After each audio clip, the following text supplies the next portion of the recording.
think you just fell out of a coconut tree? Big Sister General.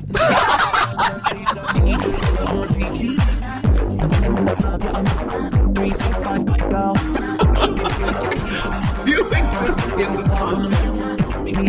All in which you live.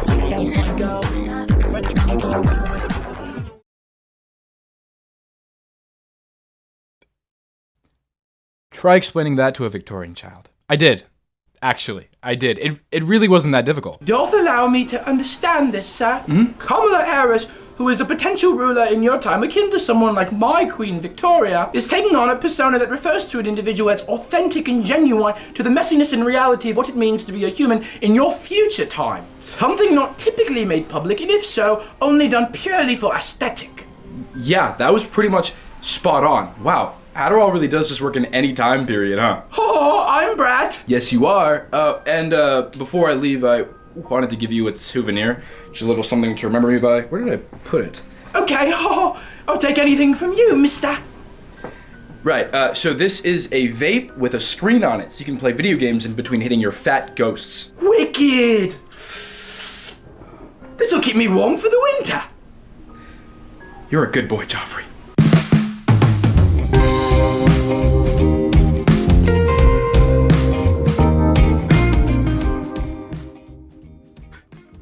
Sorry, I just really miss Joffrey. Hope he's doing okay. You know, the next time you're thinking about backing down from a challenge, consider the fact that you might be missing out on real human connection. But the point I'm trying to make is that maybe instead of thinking about how a Victorian child might react to our current day society, maybe you should be thinking about and reconsidering how you should be reacting to the things happening in our current society. Because there's some crazy shit that happens all the time. And we are becoming desensitized and normalizing ourselves to the insane things that are happening via overexposure to social media. It's killing our empathy, our attention spans, and our media literacy. Now, if you've clicked on this video and have no idea what Brad is or who Charlie XCX is and just think I'm gonna immaturely name call Kamala Harris for 20 minutes, that's actually pretty Brad of you and not too far off. But you know what isn't Brad, Kamala?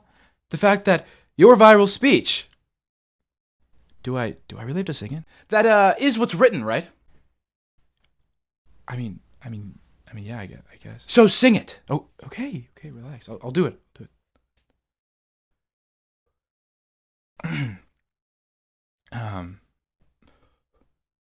I can't hear you. Oh, hey. You think you just fell out the coconut... Louder! You think you just fell out the coconut tree. You exist within the context of all in which you can see.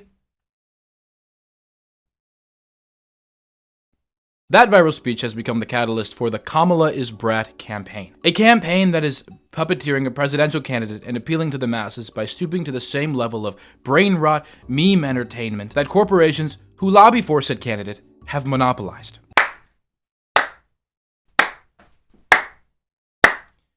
It doesn't sound very Brat to me. Now, don't get me wrong. I'm not calling Brat brain rot entertainment. I'm calling the Democrats' shrewd attempt to mimic Gen Z brain rot entertainment. Because you see, Gen Z brain rot is an effect of a larger issue. It's a product of our generation's constant exposure to stimuli. It says something about the current state of our society. Skibbidy Toilet is a product of all in which you live and what came before you. But Skibbidy Toilet is weirdly similar to Brat. Hold on, I know, that sounds crazy. In that it is self-expression. It's created out of existing and living. Skibbidy Toilet is art. But self-expression is difficult, hell almost impossible for people who aren't involved in and don't experience a space to recreate. Take this example of Stephen Colbert trying his best to cash in on the Skibbidy Toilet trend. And of course, for the very online, Skibbidy Biden. Skibbidy Biden. Skibbidy, Skibbidy Biden. Skibbidy Biden. Joe. Skibbidy Biden. Hitler's language. Trump is using Hitler's language. Trump is using Hitler's language. Skibbidy. Now,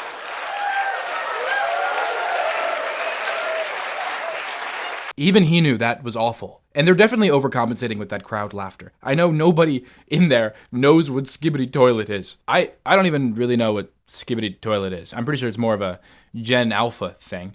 But hey, you don't see me crossing into unsafe territory. I mean, okay, here's another example. We're all aware of corporations constantly trying to sell to their younger demographics. Dissecting this rationale Gen Z has embraced in order to cope under the boot of late-stage capitalism. An attempt to turn it around and recreate the language we've learned to speak, only to embarrass themselves with their uninformed and ill-intentioned motives. Psh, foreigners. You know what I'm talking about. The TikToks where brands are pretending to film a candid and spontaneous video, but it's clearly an advertisement to sell their product. And we laugh, because boomers.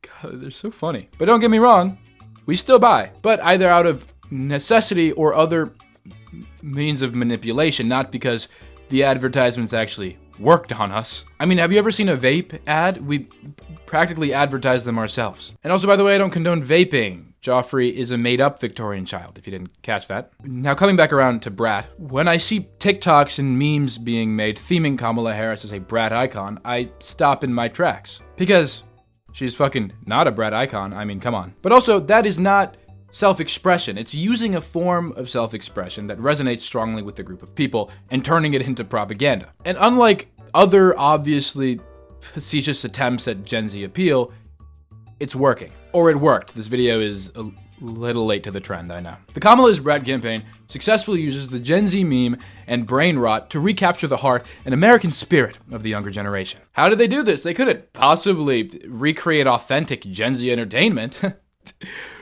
Well, they didn't. We did. We did it for them. But before we get into the propagandification of what was supposed to be a Brat summer, let's talk about what Brat actually is. Brat is an album released by pop artist Charli XCX. Charli is one of the greatest pop artists out right now. I think that is pretty indisputable. She is pioneering and has been pioneering the revitalization of the Y2K sound. It's even pretty safe to assume she had some hand in the revitalization of Y2K in general. Her first project experimenting with this hyper-futuristic and strangely nostalgic sound came in 2016 with EP Vroom Vroom. Throughout the years, Y2K and this hyperfuturism seemed to take shape and mold into a more concrete and generally accepted concept. Charli's unique and undefinable sound became more broadly and unfairly definable with the rise of the term hyperpop, which is being used to describe anything with qualities associated with the ever-expanding genre. This is where Brat comes in. Instead of getting scared away from the growing competition, Charli chose to double down on her true and tried sound, fully embracing herself and thus creating Brat, which is not only a clear homage to 2010s era pop, revisiting styles of dance pop, EDM, electropop with songs like Club Classics and Apple, but it is also a sincere and emotionally raw project that truly challenges a genre that tends to only focus on highs. Even if things get a little ugly, authenticity and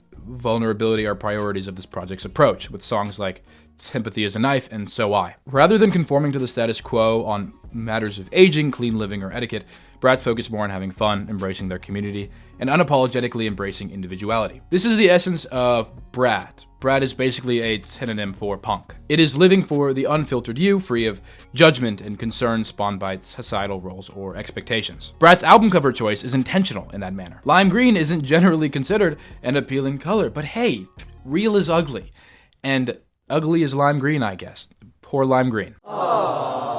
And even though I am a straight presenting man, and I understand that Brat is not intended for me, as I'm not nearly as restricted by societal expectations and judgment regarding gender, I do still love the sense of individuality it inspires. It's a life raft of self-security floating in an abyss of incentivized algorithmic like-minded, that's a hard word. It's a life raft of self-security floating in an abyss of incentivized algorithmic like-mindedness disguised as individuality. Even though the intention behind Brat is that it is a brand and it needs to be sold, Brat still promotes the grittiness and ugliness of reality. It promotes flaws and imperfections. And if more of that sentiment was promoted, self-security and self-confidence would be a lot easier to achieve. Which is why it's such a shame to see Brat commandeered by a fucking political party. Now, I'm gonna clear some things up politics-wise before we really get into the meat of this video. This video is not a don't vote for Kamala video. I'm not here to tell you who to vote for. Hell, I'm not even here to tell you to vote. We are in such a difficult and confusing climate politically that taking any action as a marginalized individual, let alone as a human being, reeks of consequence and guilt. So, no, I'm not going to be critiquing the Democratic Party and candidates Kamala Harris and Tim Walz on policy or any aptitude that qualifies them as the right or wrong choice for America. This video, however, is about the ethicality regarding one of the strategies the Harris campaign decided to implement during their running, the BRAT-ification. God, the wordplay is endless with this one. Now, how did this all happen? Well, it was sort of Charlie XCX's fault. Oh, what? You can't hear me? It was sort of Charlie XCX's fault. What? You still can't hear me? I have to be louder? It was sort of all Charlie XCX's fault. So it was kind of all her fault. Now, I don't blame Charlie, at least entirely, for this. I don't support the endorsement personally, but I doubt she could have seen the influx of memes and TikTok videos coming. But now the biggest artist in the world at the time was pioneering a potential presidential candidacy. And because it's been some time since the trend started, I would like to remind you of its impact. Not only did this crossover gain over tens of millions of views on TikTok, but it made major news headlines. It made the official Kamala Twitter HQ account change its header to be Brat themed, which it still is. And it gave the Harris campaign its first glimpse of hope in securing the younger vote. Now, there's a few reasons as to why this crossover works so well. And we're going to talk about them, because that's why I'm here. That's why I'm doing this. We're going to talk about all of them. One, Kamala is extremely personable. She's almost too much herself. She went viral for several speeches that seemed to be a little over the top, and her laugh is pretty much trademarked now. People began using this overt silliness and ease to seemingly be herself as a critique. Oh, she's crazy. She has a crazy person laugh. She's clearly on drugs, which is sort of the essence of Brat. Unapologetic self-confidence, not being afraid to be yourself, even if you look like you're on drugs. So once Charlie connected her own brand with Kamala's, it became a seamless transition. Brat was clinging on to and bringing forward Kamala's individuality, separating her political image from her personal one. It humanized Kamala, made her feel much more relatable. Ah, she's crazy and weird, just like me. Just like us. The Democratic Party didn't even have to make their unpaid Gen Z interns curate Kamala is Brat TikToks because the internet did it for them. Brat had already been established. There was no trying to recreate a trend and sloppily fail because the government is out of touch. Every business, artist, individual tries to crack the TikTok algorithm and alter their lives forever by becoming viral. But this opportunity just happened to fall into the Democratic Party's lap and became one of the most talked about phenomena of the summer. 365 my girl. Even though it is still a completely separate entity to Brat Summer and Brat itself. This subtrend is a newly formed branch of the already existing trend, which grew following a tweet by the creator of said trend and one of the biggest celebrity icons in the world. While connected at the root, they exist separately and are not mutually exclusive. Kamala is Brat, but Brat isn't Kamala. So this actually does more favors for both Kamala and Charlie XCX, since both trends can do and act separately from one another. For Kamala, it furthers the personification and humanizing of her political character. In this new subtrend of Kamala is Brat, Kamala is a weird and quirky individual who has been embraced and celebrated for her weirdness and quirkiness. For Charlie, Brat and her brand can exist exactly as it did before, not feeling burdened or pressured by this newly affiliated political party, but rather gain even more exposure to the project and reach a new market, as again, it made major news headlines. What we have here, ladies and gentlemen, is a tightly knit, symbiotic relationship that preys on children and young adults' sense of individuality and confidence, which also just happens to be one of the most effective uses of political propaganda in the modern era. Just a quick reminder, Kamala Harris is a politician, and politicians inherently cannot be Brat or any adjective relating to unapologetic self-confidence and fighting the status quo. Politicians are quite literally trying to uphold the status quo. In fact, politicians shouldn't even be viewed with the same level of respect, empathy, or compassion we give thy neighbor. Their job is to carry out the legislation that we the people demand. So why the fuck should I care if Kamala Harris is unapologetically herself and co-aligns with a persona trademarked by experimental pop punk artist Charlie XCX? Who is British, by the way? She's not even fucking American. It's semantic. It's a business tactic. It's propaganda. They want us to connect with Kamala and with politicians. But what are they going to do for us, and how are they going to do it? That should be the basis on which you vote. Not because she's weird and quirky and has a crazy laugh. We're making it too easy, man. A lot of people were unfortunately brought back to reality during a Harris rally when Palestine protesters interrupted Kamala's speech. Against the climate crisis, and he intends to end the Affordable Care Act. You know what? If you want Donald Trump to win, then say that, otherwise I'm speaking. Yes, so Brat, shut down the people advocating for a ceasefire. God, What? Again, I'm not here to tell you who to vote for.